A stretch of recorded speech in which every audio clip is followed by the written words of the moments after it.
Welcome student. In subject finance account, in the last lecture we were discuss about the sum number 1 under the Volter model. Last lecture માં આપણે Walter મોડલનો પહેલો સમ જે છે એ આપણે જોયો હતો, right? So in today's lecture we will discuss about the second sum of the Volter model. આ સમ જે છે this sum is different from the sum number 1. Sum number 1 કરતાં સમ નંબર 2 છે એ થોડોક ડિફરન્ટ છે, અલગ છે. Let's start. Following details is available for Kundan Company Limited. The detail is given for the company Kundan Limited, in which the first detail is earning per share rupees 10, cost of capital 10%, rate of return 15%. If the rate of dividend is 20%, 30%, 50%, 60% and 80%, find out the market value of share under Volter model. So in every sum તમને Walter model according to the sum તમારે Walter model calculate કરવાનો છે કે Gordon's model according to calculate કરવાનો છે, particularly તમને સમમાં કહી દીધેલું હશે, રાઈટ?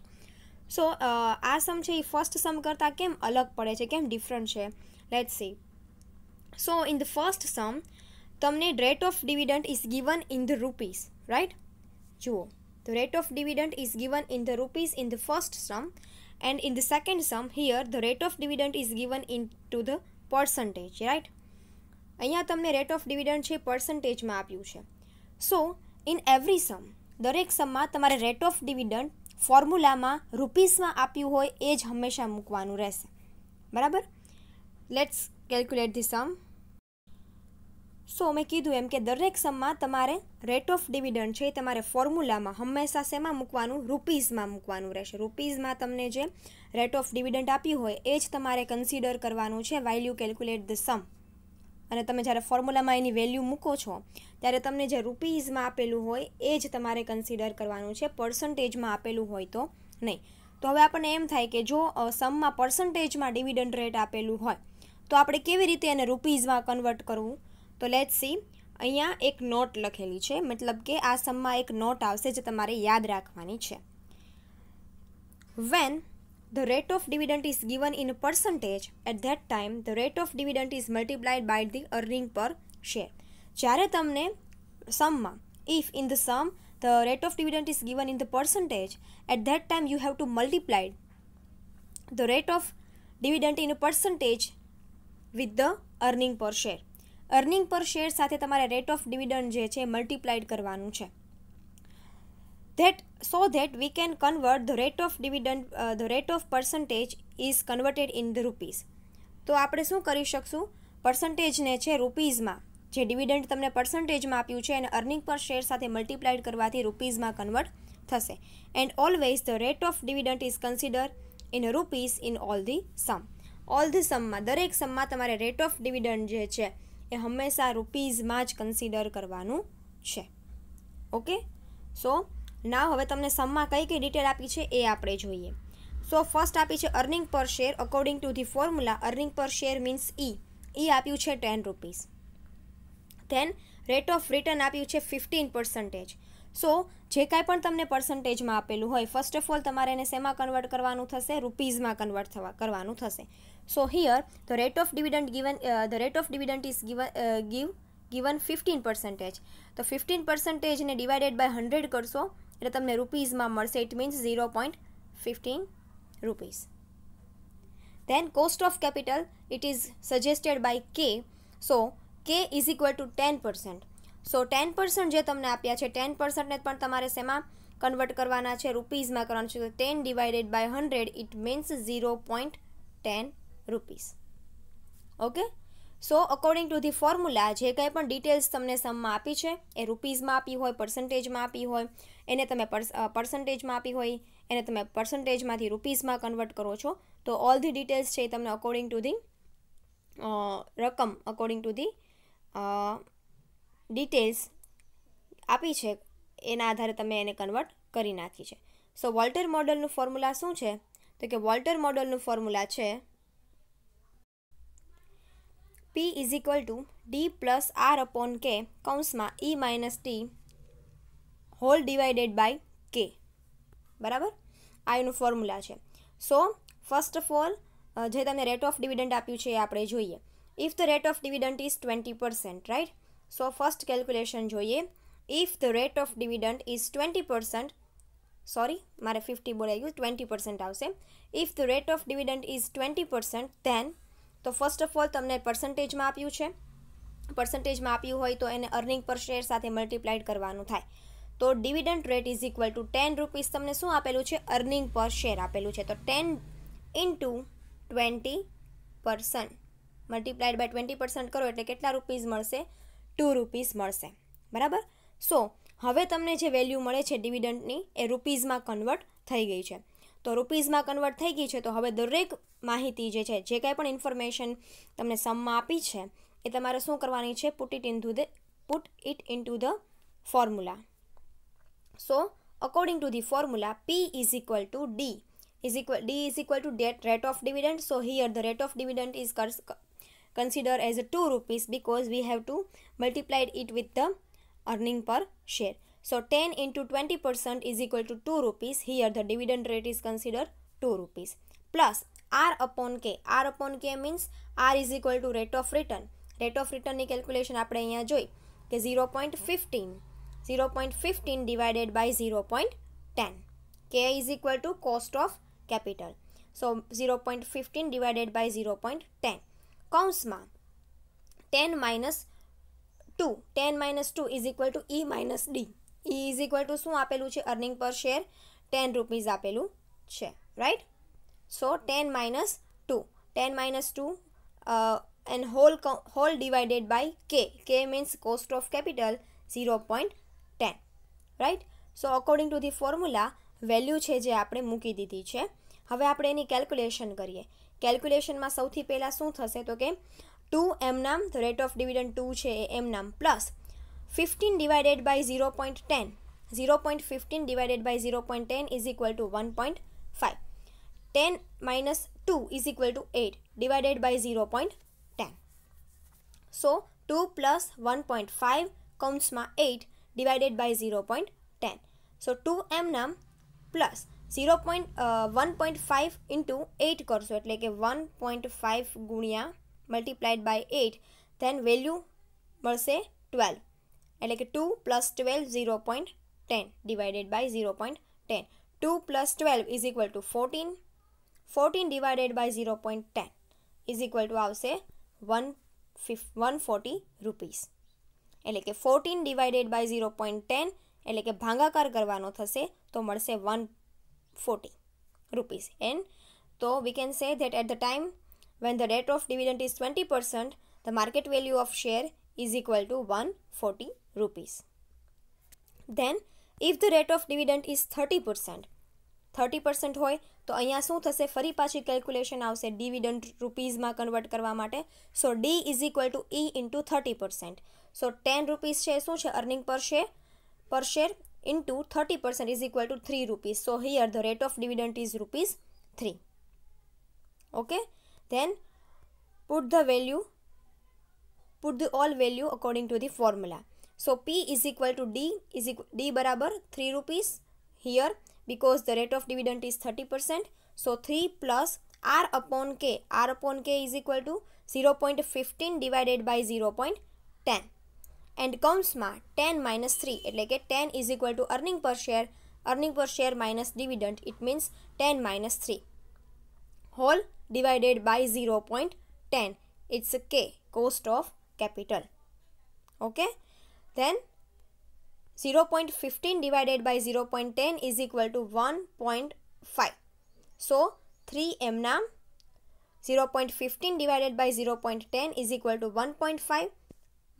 કૌંસમાં ગણતરી કરશો 10 minus 3 is equal to 7 whole divided by 0.10.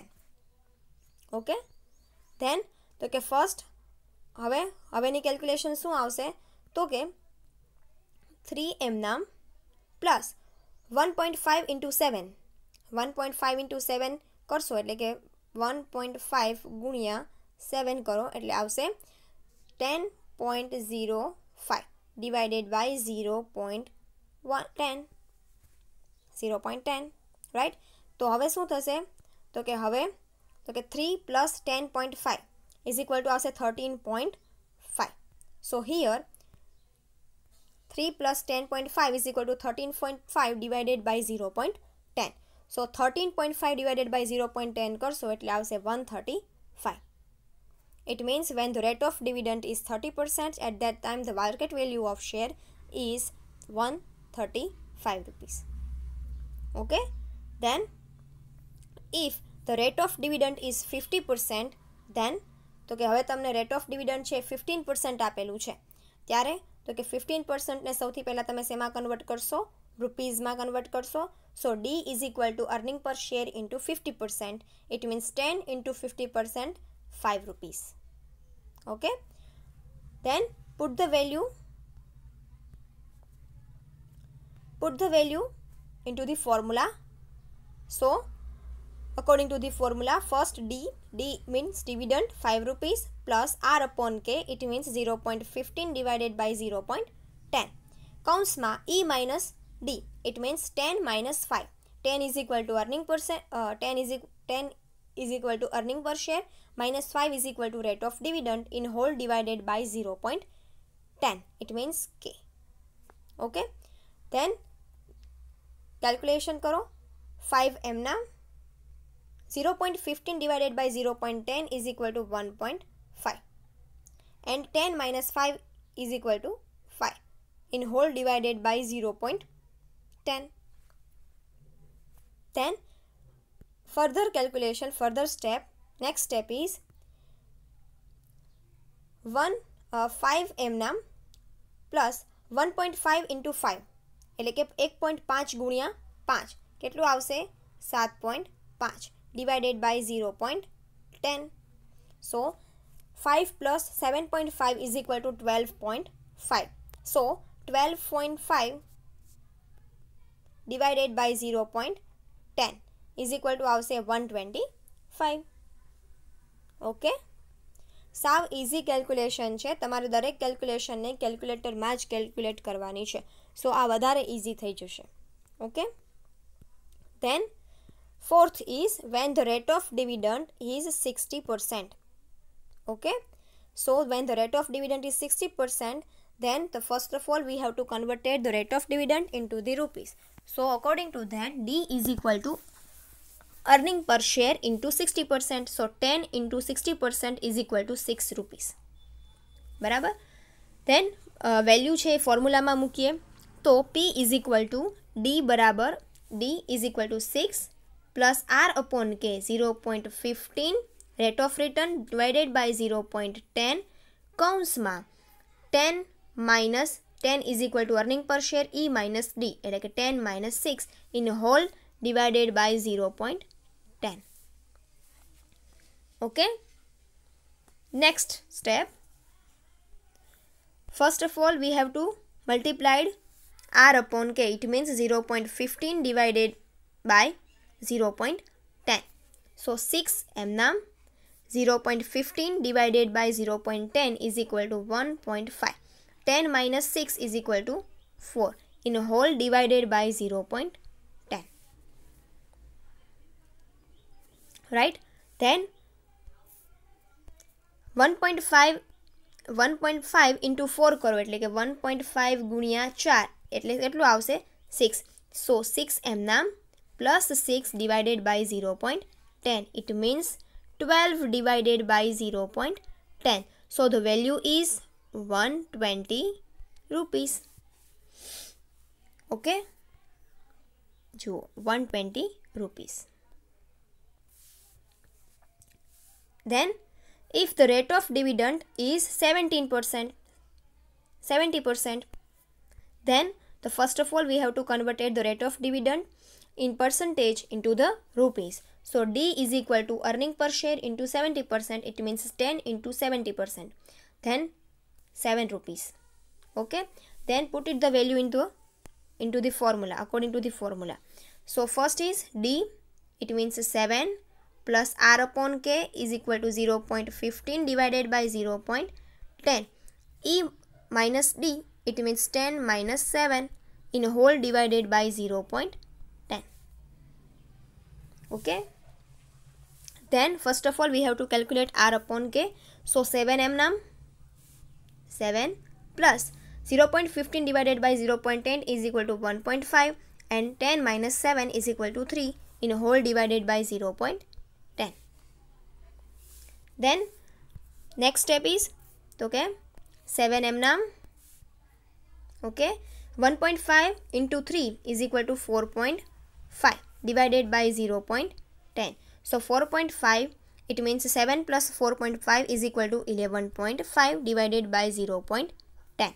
So the value is 150 rupees. Sorry, 150 rupees. So હવે જે લાસ્ટ છે, if the rate of dividend is 80%, then find out the market value of the share. એ તમારે જાતે practice કરવાનું છે, right? Easy જ છે, આવડી જ જશે અને આન્સર પણ અહીંયા તમને સ્ક્રીન ઉપર આપેલો છે. ઓકે, તો ઘરે એક વખત આ જે 7th ઓપ્શન છે, when the rate of dividend is 80%, એ તમારે ઘરે જાતે એનો એક પાર્ટ છે એ કેલ્ક્યુલેટ કરવાનો છે. ઓકે, તો when the rate of dividend is given into the percentage, એની જે કેલ્ક્યુલેશન છે સમ જો કદાચ આવી રીતે તમને એક્ઝામમાં પૂછાય તો એને મલ્ટીપ્લાઇડ કરવાનો છે કોની સાથે, તો કે એ અર્નિંગ પર શેર સાથે મલ્ટીપ્લાઇડ કરશો એટલે તમને એની વેલ્યુ મળી જશે. So second sum is complete. In the next lecture we were see third sum of the Walter model. Okay, thank you.